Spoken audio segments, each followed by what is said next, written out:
Olá, meus queridos, a paz do Senhor, tudo bem com vocês? Mais um dia para fazermos o nosso devocional de 30 dias de jejum e oração.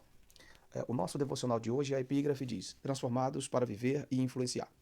O inimigo usa de tentações atrativas, intimidações injustas e ideologias contrárias ao reino de Deus para pressionar os discípulos de Jesus a não viver de forma santa. O desafio é grande, mas o Senhor já nos apontou a forma como venceremos essa batalha. Devemos ter nossa mente transformada, ou seja, a forma como pensamos, sentimos, vivemos deve ser modificada pela palavra de Deus e pela ação do Espírito Santo.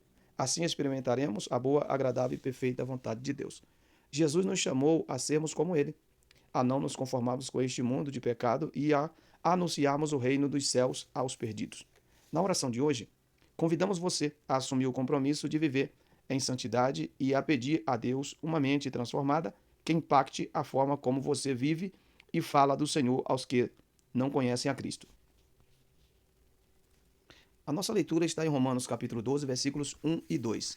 Rogo-vos, pois, irmãos, pela compaixão de Deus, que apresentei o vosso corpo em sacrifício vivo, santo e agradável a Deus, que é o vosso culto racional. E não nos conformeis com este mundo, mas transformai-vos pela renovação do vosso entendimento, para que experimenteis qual seja a boa, agradável e perfeita vontade de Deus. Meus queridos, chegamos então mais ao fim de uma leitura do 25º dia. E um ponto para reflexão, como lemos anteriormente, o discípulo de Jesus, ele precisa ter uma mente transformada. Essa mente transformada, ela vai nos possibilitar a vivermos como filhos de Deus. O apóstolo Paulo, ele disse que se nós já, de fato, ressuscitamos com Cristo, devemos buscar as coisas que são de cima, onde Cristo estará sentado. E vale a pena lembrar que as coisas de cima, as coisas do céu, nos puxa para mais perto de Deus. Já as coisas da terra nos traz para a terra, para viver nessa esfera, para viver segundo a carne. E a Bíblia diz que quem vive segundo a carne não pode agradar a Deus, porque a vontade da carne ela é inimizade contra Deus. Logo, para vivermos uma vida que agrada a Deus, é preciso ter a nossa mente transformada. A Bíblia diz que nós já estamos mortos para o mundo e estamos vivos para Deus. O apóstolo Paulo disse na segunda carta aos Coríntios, capítulo 5, versículo 17, ele diz assim que se alguém está em Cristo, nova criatura é. As coisas velhas já passaram, eis que tudo se fez novo. Observe que no texto em que nós acabamos de ler, o apóstolo ele está convidando as pessoas, rogando para as pessoas, pela compaixão de Deus, para que ele apresente-se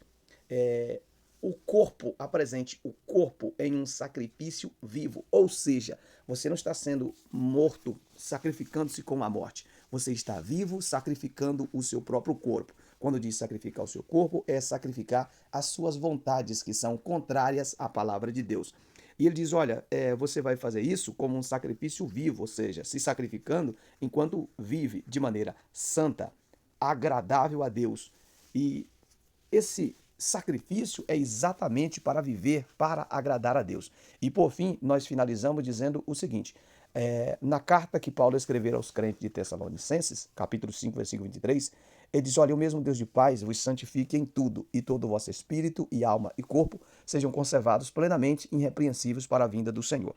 Bom, é muito importante que nós venhamos pedir ao Senhor que nos dê força e graça para que nós possamos viver uma vida santa, viver uma vida que agrade a Deus. Já que somos uma nova criatura e que não pertencemos a esse mundo, devemos viver, andar de toda a maneira, já que temos que ter corpo santo, mente santa e Espírito Santo. Pois o texto último que nós lemos diz que a santificação ela tem que ser no espírito, na alma e no corpo. Então, mesmo a tua vestimenta, sim, ela representa algo para ser santo. De maneira que quem olhar para a tua vestimenta, ela possa ver uma elegância e não alguém que está se exibindo para mostrar algo, como quem quer aparecer.